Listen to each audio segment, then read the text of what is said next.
Hey guys, this is Gopi back with another video. In this video, we are going to discuss about indexers. As like any other video, I have created a new class called indexer, and within that I do have a main method. Now, before start with any coding thing, we just wanted to understand what the indexers are. The indexer actually allow you to access any class object as like array. The Microsoft way of explaining indexers are indexers allow instance of a class or a struct to be accessed just like an array. That's what the indexes are. First and foremost, within this intro namespace, I'm going to create a class. So let me create a class. I just name it as a student class for our example. So public class student. I'm getting error. This clearly tells that the namespace intro actually contains another class called student. So what I do is let me change indexer intro. Now I do have a student class. So within this I'm going to create a property. So let me have a property of integer, which is nothing but student ID. Let me duplicate that, change this ID to name. So every student must have a name, right?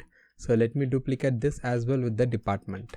Now what I'm going to do is the class, keep that in mind, this student class is nothing but the model class. That means this contains only the property. I'll be filling this property. So how will I able to do so? I'll be going to create one more class. In that class only we are going to create an indexer. So the student class just for the property purpose. Now creating one more class, public class. I can just say the class name as my indexer. Okay. So within this class, I'm going to have a constructor. Okay. Within this constructor, I'm going to assign some value to this student. So what I'm going to do is let me create a list of students. So this students equal to new students, and the constructor, after this constructor, I'm going to open a curly braces, and within this curly braces, I can able to fill the data for the list. So what type of data that the list contains? Nothing but student. So let me create an object for the student class. This student class contain three property. One is ID. So let me have ID equal to 1 comma name equal to my name. Of course, I'm a student by the way. And then I'm a department. And this department going to contain CSC. So here you can see that I'm getting error. That's because all the properties are integer type. I wanted to change the type to string as well as to this. So now I can avoid the error. So let me try to duplicate the same process. So I wanted to have one more object. So let me copy, duplicate that. So here I will change student to ID to 2 and then name to Arun and then CSC to mechanical.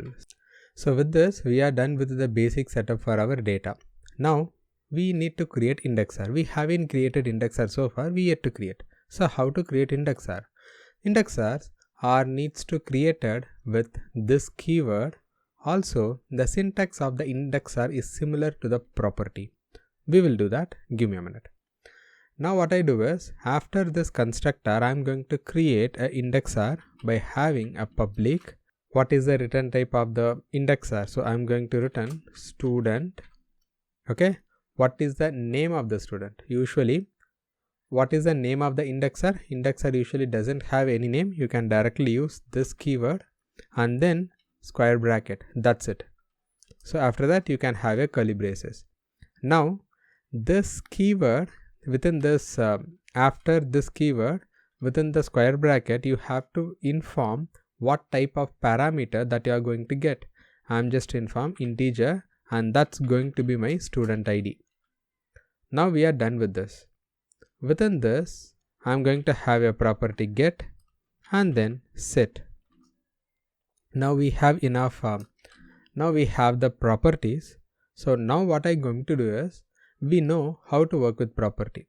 What actually get does is get going to return some data where I have the data.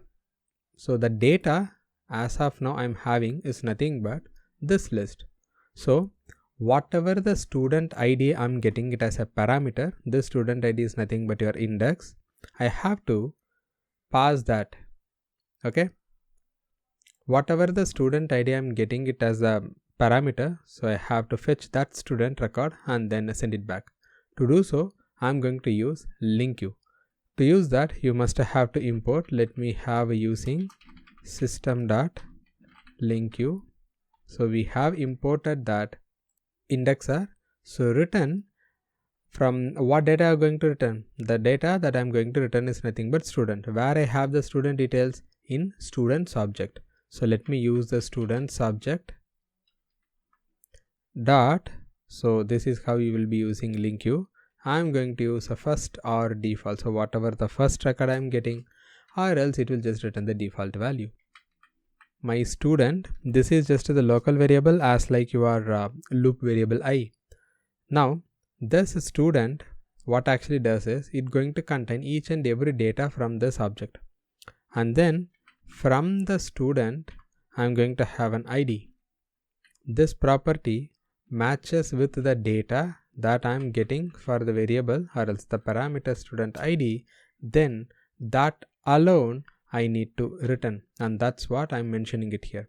It should be double equal to, not triple equal to. So we are done with this. This is for the get operation. So what you will do for the set operation, so suppose if you wanted to update anything or so, what I do is, let me go into the set. I'm going to assign some value. Let me have a student, because I'm changing the student object. So I can just say student equal to, from the student's collection, I wanted to get only one record. I'm just writing the same LINQ query as like in the get property. I'm just changing the variable from stud to x. You can use any variable, shouldn't be an issue. Equal to your student ID. Whatever the record that matches the student ID from this collection, I just grab it and save it in the variable student. Now within this indexers main method, I'm going to create one object for the class myIndexer. Let me copy the name as it is to avoid spelling mistake. I just copied, paste it here. myIndexer equal to new myIndexer, and then this is going to be an object, right? So as I said, this is your object myIndexer. The indexer that you created let you access the class instance as like your array. So what I'm going to do is myIndexer, this is going to be the object that you created. From the array, I'm just accessing 0th index data. So let's see what I'm getting. I will just say var result. You can use var result or else you can use student. Both are same, shouldn't be an issue. That's up to you. Now what I do is, let me print the data whatever that present in the 0th index.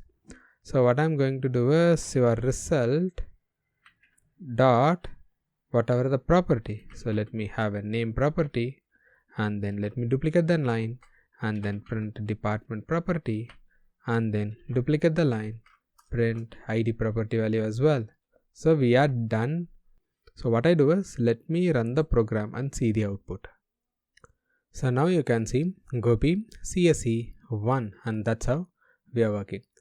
The thing is, I was getting error because I am accessing, I don't have any student with the index 0, that's why. So let me replace this 1 with 2, okay, and then let me run.